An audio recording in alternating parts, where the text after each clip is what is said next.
Assalamualaikum warahmatullahi wabarakatuh. Rekan-rekan semuanya, pernah dengar tentang cara belajar hukum dengan pembelajaran berbasis putusan? Baik, itu adalah metode yang sudah dikembangkan oleh senior-senior saya. Tetapi saya juga termasuk yang setia mengembangkan pembelajaran ini. Salah satu cara kita bisa belajar hukum dengan baik, selain dengan membaca begitu banyak buku-buku, ini adalah contoh buku-buku yang ada di perpustakaan saya. Ya, yang jelas memang kita tidak bisa lepas dari aktivitas membaca, teman-teman semuanya. Tetapi kita juga harus tidak hanya membaca yang teks-teks begini, tetapi juga membaca yang namanya putusan. Kita sebagai praktisi hukum, sebagai yuris ahli hukum, kita akan dihadapkan kepada begitu banyak fenomena di keseharian yang dimungkinkan menjadi sebuah masalah. Ya, contohnya apa? Adanya perjanjian hutang yang sifatnya terselubung. Ada ketika perkara dokter itu digugat, ya. Nah, kita sebenarnya ketika mendengarkan apa yang disampaikan oleh klien kita, ya, atau penghadap kita, ya, kita juga bisa kemudian membandingkan dengan apa yang telah pernah terjadi sebelumnya. Ya, bagaimana membandingkannya?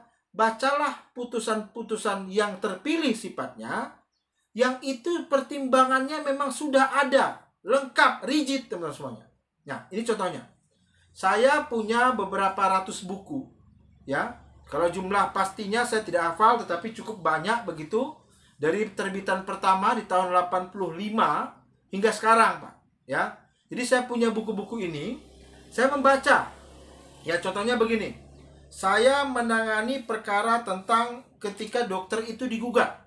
Bagaimana caranya? Oh, ada profesi dokter yang digugat. Maka saya baca.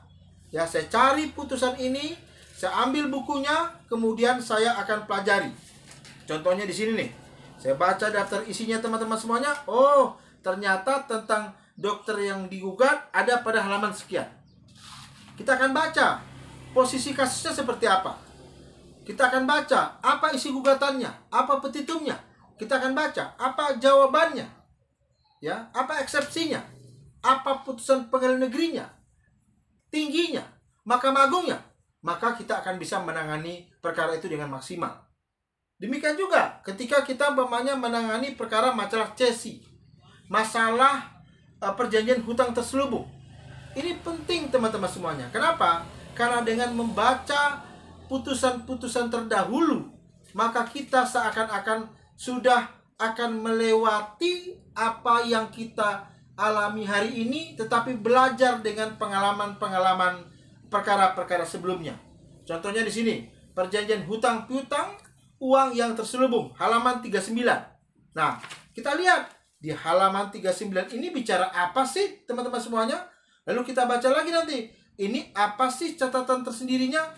Kita lihat apa kasus posisinya, apa putusan pengadilan negerinya, apa pertimbangan hukumnya. Nah, dengan begitu kita bisa sudah punya alur, sudah punya desain, sudah punya pemahaman nanti akan dibagaimanakan perkara ini.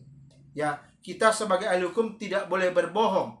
Ya, tetapi kita boleh membuat sebuah pola pikir, sebuah alur, nanti kita akan menangani perkara ini seperti apa.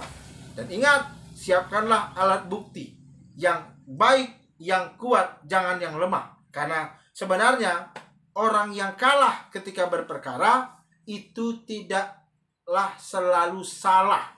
Ya, jadi dia kalah, berarti dia salah, bukan, Pak.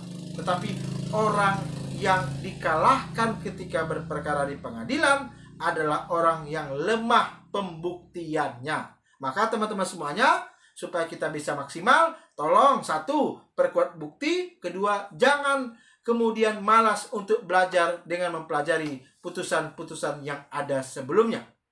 Ini adalah salah satu cara saya untuk dapat memaksimalkan bagaimana kita belajar hukum dengan baik.